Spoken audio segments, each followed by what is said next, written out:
মেরাজের শিক্ষা যেটা দিলেন মুহাম্মদ রাসূলুল্লাহ সাল্লাল্লাহু আলাইহি ওয়াসাল্লাম বুরাকে যখন উঠছিলেন তখন রিওয়ায়াতের ভিতরে আছে যে কিছু দূর যাওয়ার পরে ডান দিক দিয়ে একজন লোক ডাক দিয়ে বলতেছে, মুহাম্মদ তোমার সাথে আমার কিছু কথা আছে, একটু বেরাও, একটু থামো, কথা বলবো।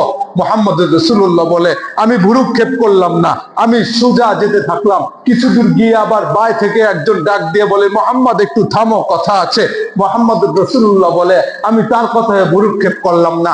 আবার কিছু দূর গিয়া সামনে গিয়ে দেখি যে এক অপরূপ সুন্দরী দুনিয়ার সমস্ত সৌন্দর্য নিয়ে এবং যৌন উদ্দীপনা নিয়ে দাঁড়ায় আছে। আমি তার দিকে আরো লক্ষ্য দিলামই না, সোজা চলে গেলাম। এরপরে জিবরিল আমিন বললেন যে আপনাকে ডাইন থেকে কে ডাকছিল জানেন? বলে, না জানি না। বলে, ডাইন থেকে যে ডাকছিল হলো ইহুদি। যদি আপনি ওই ডাকে সাড়া দিয়ে ওখানে বুরাক থামাতেন, আপনার উম্মত ভ্রষ্ট হয়ে সবাই ইহুদি হয়ে। কিন্তু আপনি থামেন নাই, তার মানে আশা করা যায় আপনার উম্মত ইহুদি হবে না। বলেন সুবহানাল্লাহ। এরপরে বলে, কিছু দূর গিয়ে আপনি বাই থেকে ডাক দিলেন, আপনি দাঁড়ালেন না, জানেন বাই থেকে কে ডাক দিছিল? বলে, জানি না। বলে, বা থেকে ডাক দিছিল খ্রিস্টান। আপনি যদি ওখানে দাঁড়াতেন, দাঁড়ায়া তার সাথে কথা বলে শুনতেন, তাহলে আপনার উম্মত ভ্রষ্ট হয়ে সব খ্রিস্টান হয়ে যেত। বলেন নাউজুবিল্লাহ। কিন্তু আপনি দাঁড়ান নাই, তার মানে আপনার কোন উম্মত খ্রিস্টান হবে না। বলেন সুবহানাল্লাহি ওয়া বিহামদিহি। বলে, সামনে গিয়া যারা দেখলেন দুনিয়ার সমস্ত সৌন্দর্যে সজ্জিত হয়ে সামনে দাঁড়ায় রয়েছে এবং যৌন উদ্দীপনা নিয়ে যে মহিলা দাঁড়ায় রয়েছে, ওইটা মহিলা না, ওইটা হলো দুনিয়া। ওইটা হলো কি? দুনিয়া। যদি ওখানে দাঁড়াতেন আপনি, আপনার সৌন্দর্যে মোহিত হয়ে মৃন্ময় হয়ে যাইতেন, তাহলে আপনার উম্মত দুনিয়ার প্রেমে পড়া সমস্ত কিছু হারায়া ফেলতো। কিন্তু আপনি দাঁড়ান নাই, বোঝা যায় আপনার উম্মত দুনিয়ার প্রেমে পড়া পুরা ভ্রষ্ট হবে না। সুবহানাল্লাহি ওয়া বিহামদিহি, সুবহানাল্লাহি ওয়া বিহামদিহি। এজন্য আশা করা যায় যে খ্রিস্টান আমরা হব না, ইহুদি আমরা হব না, আমরা নাসারা হব না, আমরা দুনিয়ার প্রেমে মত্ত হয়ে ইহুদি খ্রিস্টানের মতো ঈমান হারা হব না ইনশাআল্লাহ। তবে কথা হলো, মুহাম্মদুর রাসূলুল্লাহর উম্মত যখন সামনে দিয়া সোজা হাঁটতে থাকবে, তখন কিন্তু মেরাজের রাতের মেসেজ যে ডান দিক দিয়া ইহুদিরা তাকে হাতছানি দিতে থাকবে। কথা বলেন ঠিক কিনা? বাম দিক দিয়া তাদেরকে নাসারারা হাতছানি দিতে থাকবে এবং সামনে দিয়া দুনিয়া তাদেরকে ডাকতে থাকবে। দুনিয়া তার রূপ, যৌবন, সৌন্দর্য সবকিছু দিয়া ডাকতে থাকবে।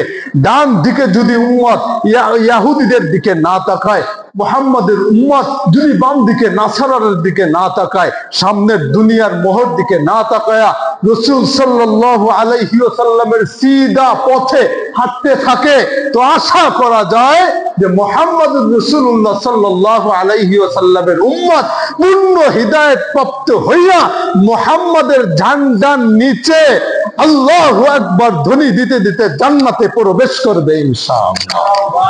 এই জন্য ডানে তাকাবেন না, ডানে ইহুদি, বামে তাকাবেন না, বামে নাসারা, সামনে তাকাবেন না, সামনে দুনিয়া। শুধুমাত্র এটাই একমাত্র ভরসা থাকবে, আমার সাথে আল্লাহ আছে, পিছনে আমার সাথে আল্লাহ মুহাম্মদুর রাসূলুল্লাহর শেল্টার আছে। মালিকের কাছে হিদায়াত চায় যদি সামনের দিকে অগ্রসর হতে পারেন, তাহলে বিধর্মী কোন ইহুদ নাসারা আমাদেরকে হাতছানি দিতে পারবে না ইনশাআল্লাহ।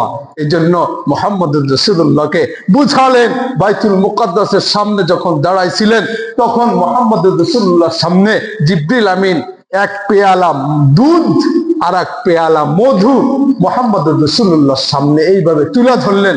মুহাম্মদুর রাসূলুল্লাহ সাল্লাল্লাহু আলাইহি ওয়াসাল্লাম দুধের পেয়ালা মুখে নিয়ে ঢক ঢক করে পান করে ফেললেন, মদ ছুঁইলেন না। জিবরিল আমিন বললেন, মুহাম্মদুর রাসূলুল্লাহ, ইয়া মুহাম্মদ, আপনি ফিতরতকে জয় করে ফেলছেন। বলেন সুবহানাল্লাহ। আপনি যদি মদ নিতেন আর পান করতেন, আপনার উম্মত সব মাতাল হয়ে পথভ্রষ্ট হয়ে যেত। কিন্তু আপনি ফিতরতকে জয় করছেন। চলে গেলেন সিদরাতুল মুনতাহায়। ও তার আগে ষষ্ঠ আকাশের কাহিনী। ষষ্ঠ আকাশে দেখা হলো মুসা আলাইহিস সালামের সাথে। কার সাথে? মুসা আলাইহিস সালামের সাথে। মুসা আলাইহিস সালাম, ওরা আজীব ব্যাপার, দুই ধরনের রিওয়ায়াত আছে। ওনার সাথে যখন দেখা হইলেন, সালাম বিনিময় সবকিছু হইলো, উনিও মারহাবা দিলেন। এরপরে যখন ষষ্ঠ আকাশ থেকে সপ্তম আকাশে মুহাম্মদুর রাসূলুল্লাহ যাইতেছিলেন, তখন উনি বলে, হায় আল্লাহ। কি বলে? কয়, হায় আল্লাহ, আমি ভাবছিলাম যে ষষ্ঠ আকাশ যেখানে আমাকে উঠাইছো, এর উপরে তোমার কোন নবী রসুলকে তুমি উঠাবাই না। এখন দেখি মুহাম্মদকে তুমি সপ্তম আকাশে নিয়ে যাইতেছো, ইনাকে যে কত দূর উঠাও তুমি ছাড়া আর কেউই জানে না। আবার এক রিওয়ায়াতে আছে, উনি যখন সপ্তম আকাশে যাইতেছিলেন, তখন মুসা আলাইহিস সালাম কাইন্দে কাইন্দে বলতেছিলেন যে হায় হায়। মুহাম্মদুর রাসূলুল্লাহ বলতেছে, কি কিনে কান্দো কেন, কাঁদে কেন মুসা? তখন বলে যে হায় হায়, আমার উম্মত বুঝি সব থেকে বেশি ছিল, এটাই আমার ধারণা ছিল, কিন্তু এই জন্য কান্দি, সপ্তম আকাশে যে মুহাম্মদকে আল্লাহ নিতেছে, তার উম্মত আমার থেকে আরো বেশি জান্নাতে যাবে। এই জন্য উনি কাঁদতেছে আওসাদ করে। ওনার ধারণা ছিল যে ষষ্ঠ আকাশের উপরে বুঝি আর কাউকে আল্লাহ উঠাবেন না, কেননা উনি তো মুসা কালিমুল্লাহ, সরাসরি ওনার সাথে তো আল্লাহর কথোপকথন হয়েছে, ঠিক না?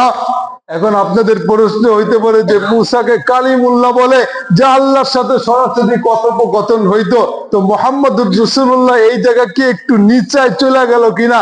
আল্লাহ তো সরাসরি কথা মুহাম্মদুর রাসূলুল্লাহর সাথে বলে নাই আকাশ থেকে। উত্তর দুই ধরনের দেওয়া যায়। এক হইল যে 30 পারা কোরআন আমাদের সামনে আছে, এই কোরআনকে কালামুল্লাহ বলছে। এই কোরআনকে কি বলছে? কালামুল্লাহ, আল্লাহর কালাম। আল্লাহ বুঝাইতে চায়, আরে মুসার সাথে তুর পাহাড়ের জীবনে তো কয়েকবার মাত্র কথা হয়েছে, কিছু কালাম যেটা আমি ওই আরশ মহল্লা থেকে পর্দার উপর থেকে ফিকা দিছি, তার কাছে আসছে রেডিও সিগন্যালের মতো। আর আমি 30 পারা 6066টা কালাম ব্যান্ডেজ করে হাদিয়া মুহাম্মদুর রাসূলুল্লাহর কাছে পাঠায় দিছি। আমার কালাম পাঠায় দিছি আমি মুহাম্মদুর রাসূলুল্লাহর কাছে হাদিয়া। আর এক কথা হইল, উম্মতে মুহাম্মাদের অভিযোগ হইতে পারে, তুর পাহাড়ে মুসা আলাইহিস সালামের সাথে তো কথা হইছে, আপনার তো আমাদের মুহাম্মদুর রাসূলুল্লাহর শ্রেষ্ঠত্ব হইল কি? আল্লাহ পাক বলতেছে, আরে মুসা তো কথা বলছে দুনিয়ার পাহাড় থেকে, আর আমি মেরাজের রাতে মুহাম্মদুর রাসূলুল্লাহর সাথে কথা বলবো সরাসরি সামনাসামনি বসা। তো এখন বলো, কোথায় মুসা আর কোথায় মুহাম্মদুর রাসূলুল্লাহ সাল্লাল্লাহু আলাইহি ওয়াসাল্লাম? সিদরাতুল মুনতাহায় উনি চলে গেলেন।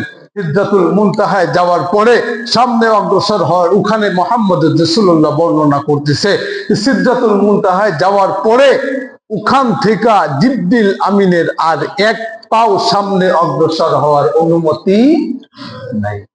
ওখানে গিয়া মুহাম্মদুর রাসূলুল্লাহ সাল্লাল্লাহু আলাইহি ওয়াসাল্লামকে বিদায় জানালেন জিবরিল আমিন।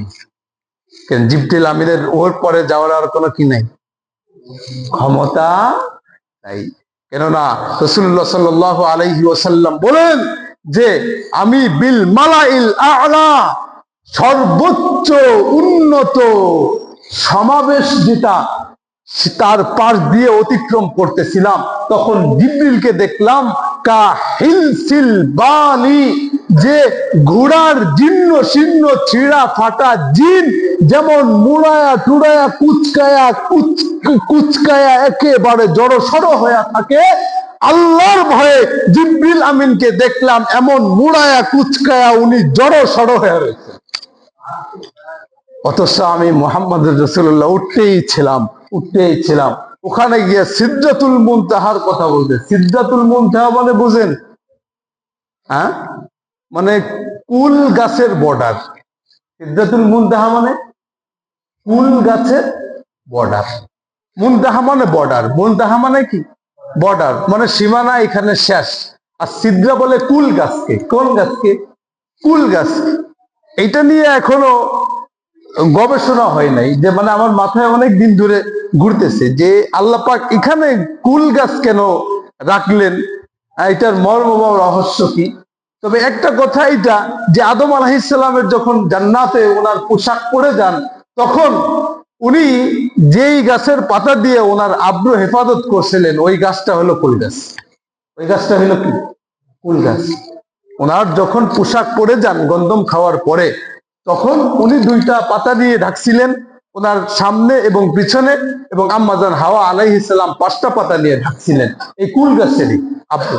এরপরে আপনারা জানেন কি জানেন না, আদম আলাইহিস সালাম দুনিয়ায় যখন আসলেন উনি কিন্তু ওই পোশাক জান্নাতে ছিল, আর উনি পোশাক ছাড়া এখানে আসছিলেন। আল্লাহ পাক কোরআনেই বলছেন যে লিবাসে ইউয়ারি, মানে আল্লাহ পাক জান্নাত থেকে এই দুনিয়ায় পোশাক অবতীর্ণ করছেন। সুবহানাল্লাহ বলেন। আচ্ছা, এই আলোচনা অনেক দূরে। এরপরে মুহাম্মদ রাসূলুল্লাহ সাল্লাল্লাহু আলাইহি ওয়াসাল্লাম মিরাজের কাহিনীতে বর্ণনা করে সিদরাতুল মুনতাহায় গিয়ে আমি দেখি যে বিশাল এক কুল গাছ, ওখানে আছে যে এর পাতা হলো কাওয়ারাকিল ফিলা, যে এর কুল গাছটা এত বড় যে এর একটা পাতা হাতির কানের মতো বড়। এর একটা পাতা কিসের মতো বড়? আর এর একটা কুল বড় বালতির মতো। সুবহানাল্লাহ। কিসের মতো? বিশাল এক বালতির মতো।